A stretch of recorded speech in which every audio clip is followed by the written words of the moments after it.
اعزاز دیا ہے، ہم ان کے بہت شکر گزار ہیں۔ میں چودھری وحید صاحب کا بھی اور اقبال سراج صاحب کا بھی اور تمام جو دوست آج یہاں ہمارے پاس موجود ہیں، چیئرمین اور وائس چیئرمین اور جتنے کونسلر صاحبان ہیں، ان کا بھی شکریہ ادا کرتا ہوں۔ ہماری گیلانی خاندان کی طرف سے مرحوم تنویر الحسن گیلانی صاحب آپ کا پہلے ہی شکریہ ادا کر چکے ہیں۔ انشاءاللہ ہم اسٹریٹجی بنائیں گے اور کس طریقے سے ہم نے کمپین کو مزید مؤثر کرنا ہے، اور آپ کو صرف یہی بتانا چاہ رہا ہوں کہ ہم سیریس ہیں، ملک کی نمائندگی کرنے کے لیے۔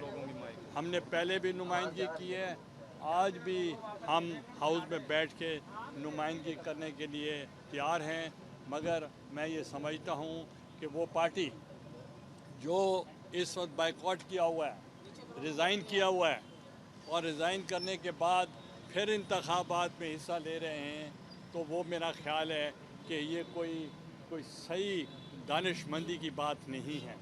آپ یہ سوچیں کہ جنہوں نے الیکشن لڑنا ہے اور استعفیٰ دینا ہے، اور جو پہلے موجود ہیں وہ بھی استعفے دے چکے ہیں، اور عمران خان صاحب بھی استعفیٰ دے چکے ہیں، اور پھر وہ کہتے ہیں میں 9 سیٹوں پر الیکشن لڑوں گا، تو اس کا مطلب ہے آپ کو ریلیونٹ رکھنے کے لیے وہ سڑکوں پہ موجود ہیں، مگر ان کا مقصد اسمبلی میں جانا ان کا مقصد نہیں۔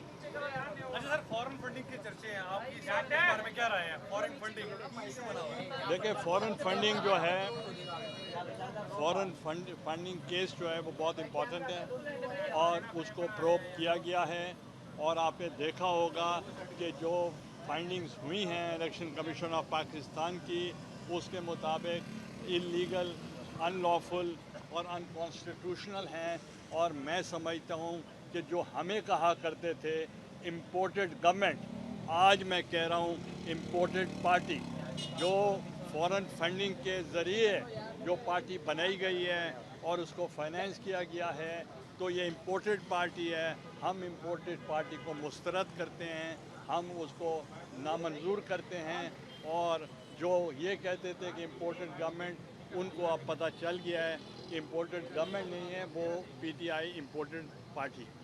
گیلانی صاحب یہ بتائیے کہ این 157 کے حوالے سے کمپین چل رہی ہے، تو پیپلز پارٹی کی جو اعلیٰ قیادت ہے جن میں بلال بھٹو زرداری، وہ بھی آئیں گے، کچھ جلسہ وغیرہ پلان کر رہے ہیں بڑے؟ دیکھیں، جہاں جہاں ہمیں ضرورت پڑے گی ہم ان سے ریکویسٹ کریں گے، تو انشاءاللہ وہ ضرور آئیں گے۔ مریم نواز یا پی ڈی ایم کی قیادت بھی آئے گی؟ دیکھیں، ان کو پارٹی جو عمل کیا جائے۔ اچھا سر، الیکشن کا بتائیں کہ جنرل الیکشن کب تک آپ دیکھ رہے ہیں کہ 2023 میں ہوں گے یا اس سے پہلے بھی ہو سکتے ہیں؟ اپنے ٹائم پہ ہوں گے۔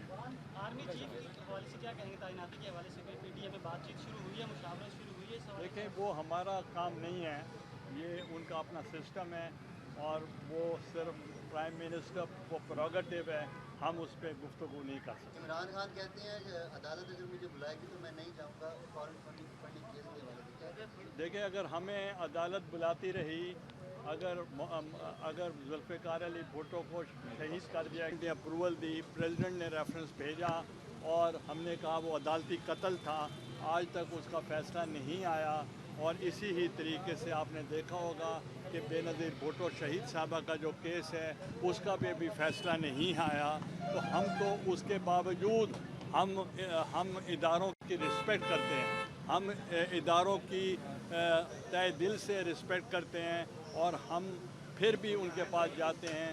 اگر مجھے ڈسکوالیفائی کیا گیا تو آج بھی توشہ خانہ کا کیس میرے خلاف بھی ہے، اور وہ زرداری صاحب کے خلاف بھی ہے، میاں محمد نواز شریف صاحب کے خلاف بھی ہے، مگر ہم بدستور پیش ہو رہے ہیں۔ تو ہم نے کبھی عدالتوں کا بائیکاٹ نہیں کیا، ہم نے عدالتوں کو فیس کیا ہے، اور آئندہ بھی کریں گے، اور جو اداروں کو کمزور کرنا چاہتے ہیں ہم ان کے ساتھ نہیں۔ اچھا، پی ڈی ایم کے پلیٹ فارم سے علی موسیٰ گیلانی بائی الیکشن لڑنے جا رہے ہیں، ٹھیک ہے، فیوچر میں کیا اسٹریٹجی ہوگی؟ جب جنرل الیکشن آئے گا تب سیم ہوں گی؟ دیکھیں، پہلی تو بات یہ ہے کہ پی ڈی ایم نے جو فیصلہ کیا ہے، ہم نے ان کا شکریہ ادا کیا، اور ان کی پارٹی نے جو فیصلہ کیا ہے، ان کے جو نمائندہ تھے جو یہاں کے ٹکٹ ہولڈر ہیں اور ماشاءاللہ وزیر ہیں، اب وہ بھی